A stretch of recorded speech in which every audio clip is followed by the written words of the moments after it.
c'est Blaise Rémillard, je suis responsable des dossiers de mobilité et urbanisme au Conseil régional de l'environnement de Montréal. Je viens de vous parler des rendez-vous de la mobilité active de Montréal qui s'inscrivent dans nos rendez-vous de la mobilité durable du Conseil régional de l'environnement et qui visent à faire briller les idées, les personnes, les organisations qui font avancer les dossiers de mobilité active sur l'île de Montréal. Alors, depuis le début des rendez-vous de la mobilité durable, il y a 11 ans, le réseau MPA fait partie de l'organisation.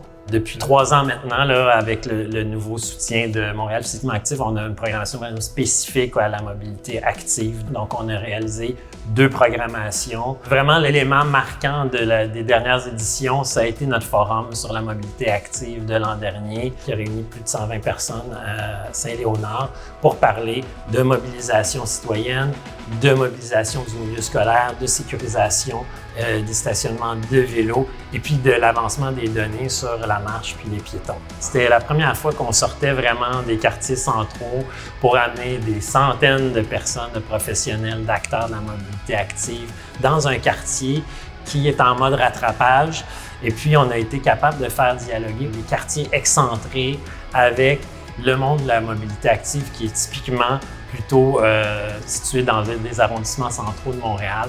Et puis là, donc, de développer un discours sur comment on peut adapter les différentes solutions en mobilité active aux différents quartiers de Montréal, aux différentes réalités, parce que vraiment, depuis toujours, les rendez-vous de la mobilité durable puis les rendez-vous de la mobilité active, c'est vraiment un projet collectif dont le Conseil régional de l'environnement n'est que le coordonnateur. Alors, les membres de l'Axe 1 de Montréal Physiquement Actif font partie du comité de programmation, sont souvent les organisations également qui viennent présenter leur expertise, leurs avancées ou qui participent à formuler des questions sur lesquelles ils voudraient qu'on avance là, comme mouvement puis comme écosystème de la mobilité active à Montréal.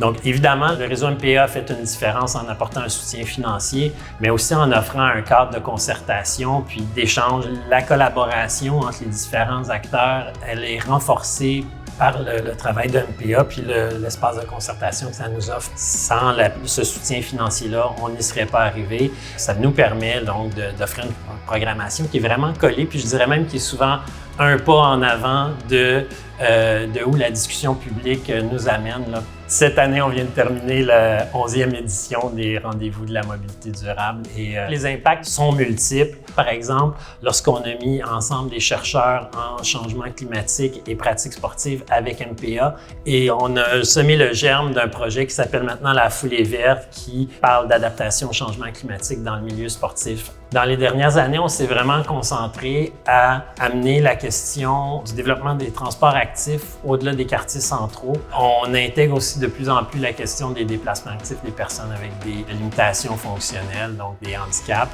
Donc, ces personnes-là font partie de la discussion et sont intégrées. Dans les dernières éditions, on a tourné autour de 500 personnes rejointes par édition, que ce soit directement participant aux activités ou avec les contenus qu'on diffuse par la suite. Là. Et puis, des fois, on peut aller rejoindre là, quelques dizaines de milliers de personnes aussi là, avec des publications dans les réseaux sociaux puis dans les médias.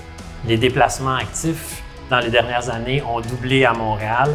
Et puis, les rendez-vous de la mobilité active s'inscrivent vraiment là-dedans, dans le support des professionnels qui travaillent à insuffler ce changement-là, que ce soit dans les aménagements, dans les discours, dans la mesure des retombées. Tout cet écosystème-là donc, est soutenu à travers les rendez-vous de la mobilité active.